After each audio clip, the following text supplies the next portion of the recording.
Om Shanti. Good morning. 10 सितंबर 2023 आज Sunday है। आज हम सभी सुनेंगे अव्यक्त बाप दादा के अव्यक्त महावाक्य। 4 दिसंबर 1995 के यह ओरिजिनल महावाक्य है। आज की मुरली का शीर्षक है यथार्थ निश्चय के फाउंडेशन द्वारा संपूर्ण पवित्रता को धारण करो। यथार्थ निश्चय के फाउंडेशन द्वारा संपूर्ण पवित्रता को धारण करो। आज बाप दादा देश विदेश चारों ओर के नए नए बच्चों को देख रहे थे। चाहे मधुबन में साकार रूप में आए हैं, चाहे आकार रूप में अपने अपने सेवा स्थान में आए हुए हैं, तो नयों को देख बाप दादा सभी के निश्चय को देख रहे थे, क्योंकि निश्चय इस ब्राह्मण जीवन के संपन्नता का फाउंडेशन है और फाउंडेशन मजबूत है तो सहज और तीव्र गति से संपूर्ण तक पहुंचना निश्चित है। तो बाप दादा देख रहे थे कि निश्चय भी भिन्न भिन्न प्रकार का है। जो यथार्थ निश्चय है कि मैं परमात्मा बाप का बन गया, स्वयं को भी आत्मस्वरूप में जानना, मानना, चलना और बाप को भी जो है जैसे जानना, ये है यथार्थ निश्चय। तो पहला निश्चय बाप दादा ने बताया, स्वयं को आत्मस्वरूप में जानना, मानना, चलना और बाप को भी जो है जैसे जानना, ये है यथार्थ निश्चय। दूसरा निश्चय है योग द्वारा थोड़े समय के लिए अशांति से शांति का अनुभव करते हैं और स्थान का शक्तिशाली शांत वायुमंडल आकर्षित करता है। वह ब्राह्मण परिवार, ब्राह्मण आत्माओं का आत्मिक प्यार और पवित्रता की जीवन का प्रभाव पड़ता है। कंपनी अच्छी लगती है। दुनिया के वायुमंडल के कॉन्ट्रास्ट में ये संग अच्छा लगता है। ज्ञान भी अच्छा, परिवार भी अच्छा, वायुमंडल भी अच्छा। तो वो अच्छा लगना उस फाउंडेशन के आधार पर चलते रहते हैं। ये है दूसरा नंबर। पहला नंबर सुनाया यथार्थ निश्चय और दूसरा नंबर अच्छा लगता है और तीसरा नंबर दुनिया के संबंधियों के दुखमय वातावरण से बचकर जितना समय भी सेवा केंद्र पर आते हैं, उतना समय दुख से किनारा होकर शांति का अनुभव करते हैं। ज्ञान की गुह्यता में नहीं जाएंगे, लेकिन शांति की प्राप्ति के कारण कभी आते हैं और कभी नहीं भी आते हैं। लेकिन यथार्थ निश्चय बुद्धि विजयी होते हैं और देखा जाता है कि जब शुरू में आते हैं तो अशांति से तंग होते हैं, शांति के इच्छुक होते हैं। तो जैसे प्यासे को एक बूंद भी अगर पानी की मिल जाए तो वो बहुत बड़ी बात अनुभव करता है। तो अप्राप्ति से प्राप्ति होती है। परिवार में, ज्ञान में, योग में, वायुमंडल में अंतर दिखाई देता है। तो पहला समय बहुत अच्छे उमंग उत्साह से चलते, बहुत नशा रहता है, खुशी भी होती है। लेकिन अगर पहले नंबर के यथार्थ निश्चय का फाउंडेशन पक्का नहीं है, दूसरे या तीसरे नंबर का निश्चय है, तो धीरे धीरे जो शुरू की खुशी, शुरू का जोश, उसमें फ़र्क आ जाता है। इस सीज़न में नए नए बहुत आए हैं और चांस भी मिला है, ये तो बहुत अच्छा है। बाप दादा को भी नए नए बच्चों को देख खुशी होती है कि ये फिर से अपने परिवार में पहुंच गए। लेकिन ये चेक करो कि निश्चय का फाउंडेशन पक्का है। हमारा निश्चय नंबर 1 है, वह नंबर 2 है। अगर नंबर 1 निश्चय है तो चलते चलते मुख्य पवित्रता धारण करने में मुश्किल नहीं लगेगा। अगर पवित्रता स्वप्न मात्र भी हिलाती है, हलचल में आती है, तो समझो नंबर 1 फाउंडेशन कच्चा है। क्योंकि आत्मा का स्वधर्म पवित्रता है, अपवित्रता परधर्म है और पवित्रता स्वधर्म है। तो जब स्वधर्म का निश्चय हो गया तो परधर्म हिला नहीं सकता। कई बच्चे कहते हैं कि पहले तो बहुत अच्छे आते थे, अभी पता नहीं क्या हो गया। तो क्या हो जाता है कि बाप जो है जैसा है वैसे अनुभव में नहीं लाते। अगर पूछेंगे कि बाप साथ है तो हाथ सब उठाएंगे। हाथ उठाना तो बहुत सहज है, लेकिन बाप साथ है तो बाप की पहली पहली जो महिमा करते हो कि वो सर्वशक्तिमान है, ये मानते हो या सिर्फ जानते हो? तो जब सर्वशक्तिमान बाप साथ हैं तो सर्वशक्तिमान के आगे अपवित्रता आ सकती है? नहीं आ सकती। लेकिन आती तो है, तो आती फिर कहाँ से है? कोई और जगह है? चोर लोग जो होते हैं वो अपना स्पेशल गेट बना लेते हैं। चोर गेट होता है तो आपके पास भी छिपा हुआ चोर गेट तो नहीं है? चेक करो, नहीं तो माया आई कहाँ से? ऊपर से आ गई। अगर ऊपर से भी आ गई तो ऊपर ही ख़त्म हो जानी चाहिए। कोई छिपे हुए गेट से आती है जो आपको पता नहीं पड़ता है, तो चेक करो कि माया ने कोई चोर गेट तो नहीं बना कर रखा है। और गेट बनाती भी कैसे मालूम है? आपके जो विशेष स्वभाव या संस्कार कमज़ोर होंगे ना, तो वही माया अपना गेट बना देती है। क्योंकि जब कोई भी स्वभाव या संस्कार कमज़ोर है तो आप कितना भी गेट बंद करो, लेकिन कमज़ोर गेट है तो माया तो जानी जाननहार है, उसको पता पड़ जाता है कि ये गेट कमज़ोर है, इससे रास्ता मिल सकता है और मिलता भी है। चलते चलते अपवित्रता के संकल्प भी आते हैं, बोल भी होता, कर्म भी हो जाता है। तो गेट खुला हुआ है ना, तभी तो माया आई। फिर साथ कैसे हुआ? कहने में तो कहते हो कि सर्वशक्तिमान साथ है, तो ये कमजोरी फिर कहाँ से आई? कमजोरी रह सकती है? नहीं ना। तो क्यों रह जाती है? चाहे पवित्रता में कोई भी विकार हो, मानो लोभ है, लोभ सिर्फ खाने पीने का नहीं होता। कई समझते हमारे में पहनने, खाने या रहने का ऐसा तो कोई आकर्षण नहीं है। जो मिलता है, जो बनता है, उसमें चलते हैं। लेकिन जैसे आगे बढ़ते हैं तो माया लोभ भी रॉयल और सूक्ष्म रूप में लाती है। वो रॉयल लोभ क्या है? चाहे स्टूडेंट हो चाहे टीचर हो, माया दोनों में रॉयल लोभ लाने का फुल पुरुषार्थ करती है। मानो स्टूडेंट है, बहुत अच्छा निश्चय बुद्धि सेवाधारी है, सब में अच्छा है, लेकिन जब आगे बढ़ते हैं तो ये रॉयल लोभ आता है कि मैं इतना कुछ करता हूँ, सब रूप माना सब रूप से, माना सब तरह से मददगार हूँ, तन से, मन से, धन से, और जिस समय चाहिए उस समय सेवा में हाजिर हो जाता हूँ।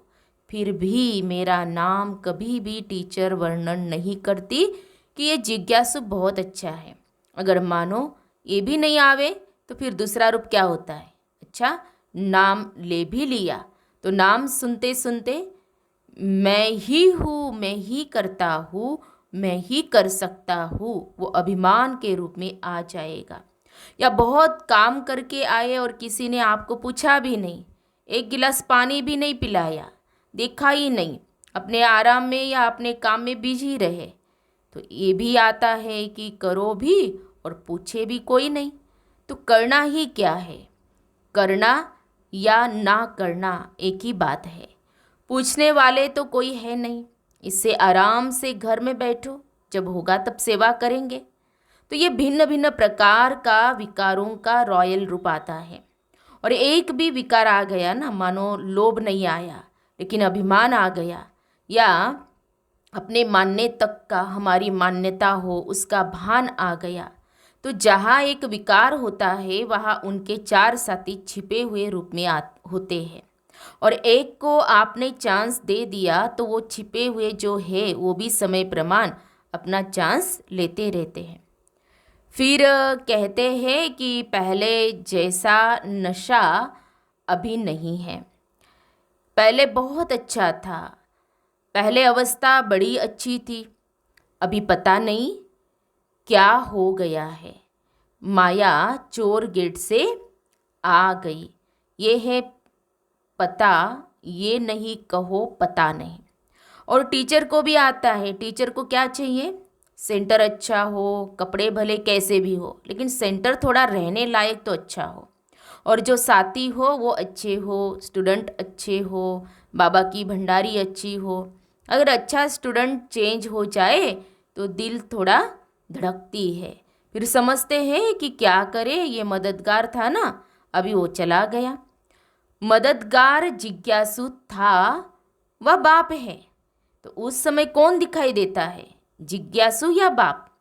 तो ये रॉयल माया फाउंडेशन को हिलाने की कोशिश करती है। अगर आपको निश्चय है सर्वशक्तिमान साथ है, तो बाप किसी न किसी को निमित्त बना ही देता है। कई फिर सोचते हैं हमें कम से कम एक बार आबू की कॉन्फ्रेंस में या किसी बड़ी कॉन्फ्रेंस में चांस मिलना चाहिए। चलो और नहीं, योग शिविर तो करा ले, ये भी तो चांस होना चाहिए ना। चलो भाषण नहीं करे, स्टेज पर तो आवे। आखिर विनाश हो जाएगा क्या? विनाश तक भी हमारा नंबर नहीं आएगा। नंबर तो आना चाहिए ना। लेकिन पहले भी बाप दादा ने सुनाया कि अगर योग्य है, चांस मिलता है तो खुशी से करो। लेकिन ये संकल्प करना कि हमें चांस मिलना चाहिए, यह भी मांगना है। चाहिए चाहिए, ये है रॉयल मांगना। ये होना चाहिए। ये हमें पहचानते नहीं हैं। दादी दीदियाँ भी सभी को पहचानती नहीं है। जो आगे आते हैं उसको आगे कर लेते हैं। तो ये संकल्प आना, यह भी एक सूक्ष्म मांगना है। लेकिन बाप दादा ने सुना दिया है कि मानो आप स्टेज पर आ गई, या आपकी कोई भी विशेषता के कारण योग नहीं भी है, अवस्था इतनी अच्छी नहीं है, लेकिन बोल में, कैचिंग पावर में विशेषता है, तो चांस मिल जाता है। क्योंकि किसी की वाणी में मिठास होता है, स्पष्टता होती है और कैचिंग पावर होती है। तो यहाँ के वहाँ के मिसाल वगैरह कैच करके सुनाते हैं, इसीलिए उन्हों का नाम भी हो जाता है। कौन चाहिए? फलानी चाहिए। कौन आवे? फलानी आवे। चाहे योग में कच्ची भी हो, तो इस पर नंबर फाइनल नहीं होने हैं। जो फाइनल नंबर मिलेंगे वो ये नहीं होगा कि इसने कितने भाषण किए या इसने कितने स्टूडेंट व सेंटर बनाए हैं, लेकिन योग्य कितनों को बनाया है। सेंटर बनाना बड़ी बात नहीं है, लेकिन योग्य कितनी आत्माओं को बनाया। नाम हो गया, 30 सेंटर की इंचार्ज है और 30 में से 15 हिल रहे हैं। 15 ठीक है तो फ़ायदा हुआ या सिर्फ नाम हुआ? सिर्फ नाम होता है कि फलानी के 30 सेवा केंद्र है, लेकिन नंबर इससे नहीं मिलेगा। फाइनल नंबर जितनों को सुख दिया, जितना स्वयं शक्तिशाली रहे, उसी प्रमाण मिलेंगे। इसीलिए ये भी चाहिए चाहिए ख़त्म कर दो, नहीं तो योग नहीं लगेगा। रोज़ यही देखते रहेंगे कि फलानी जगह प्रोग्राम हुआ, मेरे को फिर भी नहीं बुलाया। अभी परसों यहाँ हुआ, कल वहाँ हुआ, आज यहाँ हुआ, तो योग लगेगा या गिनती होती रहेंगे? तो मुख्य बात, जो यथार्थ निश्चय है उसको पक्का करो। कहने में तो कह देते हो मैं आत्मा हूँ और बाप सर्वशक्तिमान है, लेकिन प्रैक्टिकल में, कर्म में आना चाहिए। बाप सर्वशक्तिमान है, लेकिन मेरे को माया हिला रही है, तो कौन मानेगा आपका बाप सर्वशक्तिमान है? क्योंकि उससे ऊपर तो कोई है ही नहीं। तो बाप दादा आज निश्चय के फाउंडेशन को देख रहे हैं, चाहे नए हैं चाहे पुराने हैं, लेकिन इस निश्चय के फाउंडेशन को प्रैक्टिकल में लाओ और समय पर यूज़ करो। समय बीत जाता है, फिर बाप के आगे पश्चाताप के रूप में आते हो। क्या करे बाबा, हो गया, आप तो रहमदिल हो, रहम कर दो। तो ये क्या हुआ? ये भी रॉयल पश्चाताप है। साथ है तो किसी की हिम्मत नहीं है। निश्चय बुद्धि का अर्थ ही है विजयी। अगर कोई हिसाब किताब आता भी है तो मन को नहीं हिलाओ, स्थिति को नीचे ऊपर नहीं करो। चलो आया और फट से उसको दूर से ही खत्म कर दो। अभी योद्धे नहीं बनो, कई अभी निरंतर योगी नहीं हैं। कुछ समय योगी हैं और कुछ समय युद्ध करने वाले योद्धे हैं। लेकिन अपने को कहलाते क्या हो? योद्धे की योगी। कहलाते तो सहज योगी हो। तो नए जो भी आए हैं उनको बाप दादा फिर से भाग्य प्राप्त करने की मुबारक देते हैं। लेकिन मुबारक के साथ ये भी चेक करना कि फाउंडेशन नंबर 1 है या नंबर 2 का है। कई कहते हैं ज्ञान युग बहुत अच्छा लगता है। अच्छा है वो तो ठीक है, लेकिन कर्म में लाते हो। ज्ञान माना आत्मा, परमात्मा, ड्रामा, यह कहना नहीं। ज्ञान का अर्थ है समझ। समझदार जैसा समय होता है वैसे समझदारी से सदा सफल होता है। कभी भी देखो, जीवन में दुख आते हैं तो क्या सोचते हो? पता नहीं मुझे यह क्यों नहीं समझ में आया, यही कहेंगे। तो समझदार हो, ज्ञानी हो, बोलो हाँ या ना। हाँ जी, हाँ तो बहुत अच्छी बोलते हैं।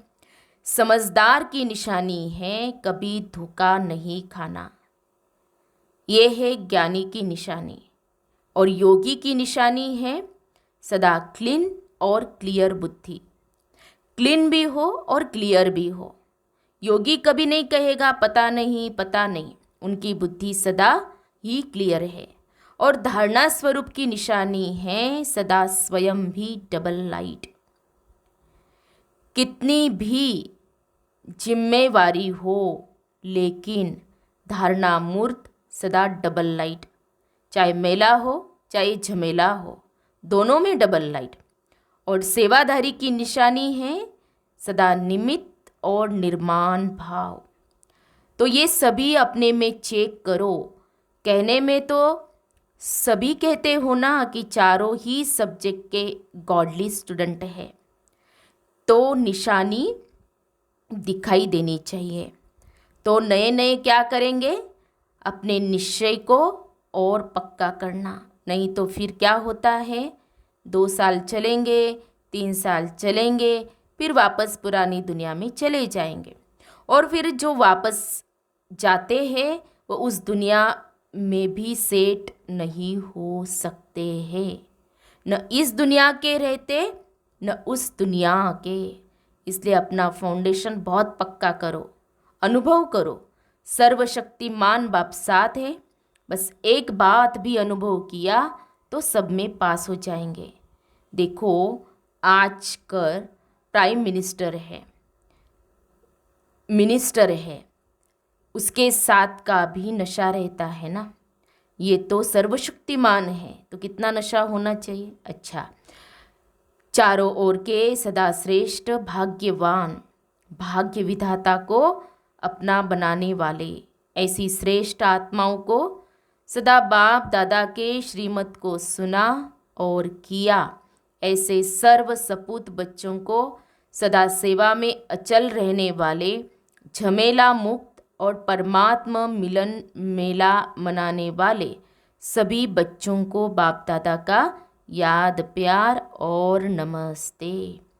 हम रूहानी बच्चों की रूहानी बाप दादा को याद प्यार और नमस्ते नमस्ते। ओम शांति, ओम शांति, ओम शांति। गुड मॉर्निंग बाप दादा। शुक्रिया बाप दादा, पद्मा पदम शुक्रिया आपका। अच्छा, डबल विदेशियों को डबल नशा है ना। डबल विदेशी अर्थात डबल लाइट, डबल नशा और डबल बाप दादा और परिवार के प्यारे। समझा? फिर प्यारे बाप दादा का वरदान है, अपनेपन के अधिकार की अनुभूति द्वारा अधीनता को समाप्त करने वाले सर्व अधिकारी भव। अपनेपन के अधिकार की अनुभूति द्वारा अधीनता को समाप्त करने वाले सर्व अधिकारी भव। बाप को अपना बनाना अर्थात अपना अधिकार अनुभव होना। जहाँ अधिकार है वहाँ न तो स्व के प्रति अधीनता है, न संबंध संपर्क में आने की अधीनता है, न प्रकृति और परिस्थितियों में आने की अधीनता है। जब इन सब प्रकारों की अधीनता समाप्त हो जाती है तब सर्व अधिकारी बन जाते। जिन्होंने भी बाप को जाना और जानकर अपना बनाया वही महान है और अधिकारी है। स्लोगन है, अपने संस्कार व गुणों को सर्व के साथ मिलाकर चलना यही विशेष आत्माओं की विशेषता है। अपने संस्कार व गुणों को सर्व के साथ मिलाकर चलना यही विशेष आत्माओं की विशेषता है। तो हम सब ने सुने प्यारे बाप दादा के मधुर महावाक्य, व्यक्त महावाक्य। आज प्यारे बाप दादा ने हम बच्चों को अटेंशन दिलाया। यथार्थ निश्चय का अगर फाउंडेशन पक्का है तो वो किसी भी परिस्थिति में डगमग नहीं होगा। और यथार्थ निश्चय क्या है वो बाबा ने बताया कि मैं मना आत्मा जो है जैसी है उसको जानना, मानना और चलना, और परमात्मा जो है जैसा है वैसे ही जानना, मानना, चलना। तो ये है यथार्थ निश्चय। लेकिन बाबा ने जो कहा कि जिनको परिवार अच्छा ज्ञान अच्छा लगता है, परिवार अच्छा लगता है, वायुमंडल अच्छा लगता है, तो अच्छा लगता है ये निश्चय अगर है तो कभी आगे जा कर के वो हिल जाते हैं। और तीसरा जो बाबा ने बताया कि दुखमय वातावरण से आते हैं, सेवा केंद्र पर आते हैं, शांति का अनुभव करते हैं, कभी आएंगे कभी नहीं आएंगे, तो वो आगे चल कर के वो भी इतना चल नहीं सकते। तो इसीलिए अटेंशन खिंचवाया कि यथार्थ निश्चय का फाउंडेशन पक्का हो। और फिर प्यारे बाप दादा ने जो हमारे 4 सब्जेक्ट है, ज्ञान, योग, धारणा और सेवा, तो अगर ये पक्के हैं जिनके, तो उनकी निशानियाँ प्यारे बाप दादा ने बताई। अगर ज्ञान है, ज्ञान में पक्के हैं, तो उनकी निशानी बाबा ने बताई कि वो कभी भी धोखा नहीं खाएंगे। और योग की निशानी बाप दादा ने बताई कि उनकी बुद्धि क्लीन और क्लियर रहेगी। और धारणा की निशानी बाप दादा ने बताई कि उनकी जो स्थिति है हमेशा डबल लाइट रहेगी। और सेवा की जो निशानी है बाप दादा ने बताई कि वो निमित्त निर्मांचित होंगे। तो हमें आज सारा दिन स्वयं को ही देखना है, चेक करना है। ओम शांति।